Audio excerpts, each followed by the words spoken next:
Cookery റെസിപ്പിയുടെ പുതിയൊരു വീഡിയോയിലേക്ക് എല്ലാവർക്കും സ്വാഗതം. ഇന്ന് നമ്മൾ പെട്ടെന്ന് ഈസി ആയിട്ട് സിമ്പിളായിട്ട് ഉണ്ടാക്കിയെടുക്കാൻ പറ്റുന്നൊരു ചിക്കൻ കറിയാണ് ഉണ്ടാക്കിയെടുക്കാൻ പോണേ. അപ്പോൾ ഇതെങ്ങനെയാണ് പെട്ടെന്ന് തന്നെ ഉണ്ടാക്കിയെടുക്കണേന്ന് നമുക്ക് നോക്കാം.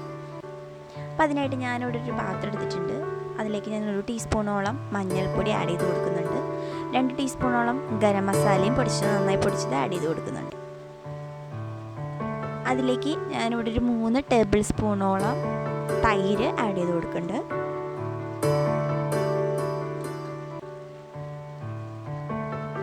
ഇനി അതിലേക്ക് നമുക്ക് ചിക്കൻ നല്ല കഴുകി വൃത്തിയാക്കി ചിക്കൻ ഇട്ട് കൊടുത്തിട്ട് നന്നായിട്ടൊന്ന് തിരുമ്മി പിടിപ്പിച്ച് വെക്കാം. അപ്പോൾ ആ ഒരു ടൈമിൽ വേറൊരു കടായി അടുപ്പത്ത് വെച്ചതിന് ശേഷം അതിലേക്ക് 1 ടേബിൾ സ്പൂണോളം വെളിച്ചെണ്ണ ഒഴിച്ച് കൊടുക്കാം.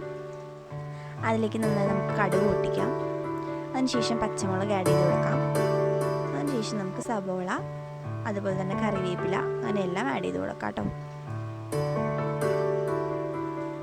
നമുക്ക് നന്നായിട്ടൊന്ന് വഴച്ചെടുക്കാം. നന്നായിട്ടൊന്ന് വാടി വന്നു കഴിഞ്ഞാൽ നമുക്ക് ഇഞ്ചി വെളുത്തുള്ളി പേസ്റ്റ് ആഡ് ചെയ്ത് കൊടുക്കാം.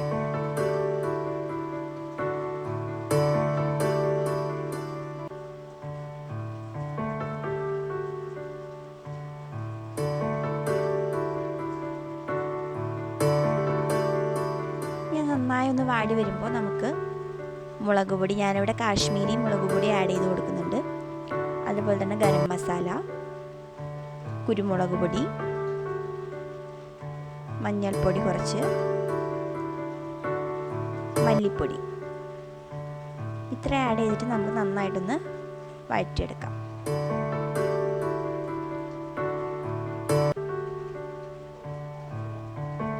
നന്നായിട്ടൊന്ന് ഇളക്കി കൊടുത്തതിന് ശേഷം ഞാനതിലേക്ക് തക്കാളി ആഡ് ചെയ്ത് കൊടുക്കുന്നുണ്ട്. വളരെ കുറച്ച് തക്കാളി മാത്രമേ എടുത്തിട്ടുള്ളൂ.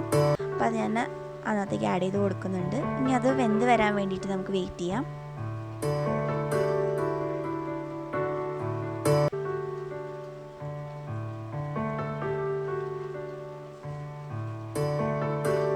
ഇത് അത്യാവശ്യം ഉടഞ്ഞു വന്നിട്ടുണ്ട്, ഒന്ന് വാടി വന്നിട്ടുണ്ട്. ഇനി ഈ ഒരു ടൈമിൽ നമ്മൾ തിരുമ്മി വെച്ചിട്ടുണ്ടായിരുന്ന ചിക്കൻ അങ്ങനെ ഇട്ട് കൊടുക്കാം. നമുക്ക് നന്നായിട്ടൊന്ന് ഇളക്കി പിടിപ്പിക്കാം.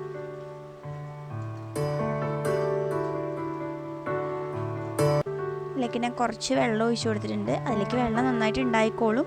എങ്കിലും ഞാനിവിടെ കുറച്ച് വെള്ളം ആഡ് ചെയ്ത് കൊടുത്തിട്ടുണ്ട്. വളരെ കുറച്ച് മാത്രമാണ് ആഡ് ചെയ്ത് കൊടുത്തിട്ടുള്ളൂ. ഇനി നമുക്ക് അതിനെ നന്നായിട്ടൊന്ന് ഇളക്കിയെടുത്തിട്ട് ഒന്ന് മൂടി വെച്ച് വേവിക്കാം. അപ്പോൾ ഇതുപോലെ ഏകദേശം ഒരു അത്യാവശ്യം ഒന്ന് വെന്ത് കഴിയുമ്പോൾ ഞാനതിലേക്ക് നാരങ്ങാനീര്, കുരുവില്ലാതെ നാരങ്ങാനീര് പിഴിഞ്ഞൊഴിച്ച് കൊടുക്കുന്നുണ്ട് കേട്ടോ.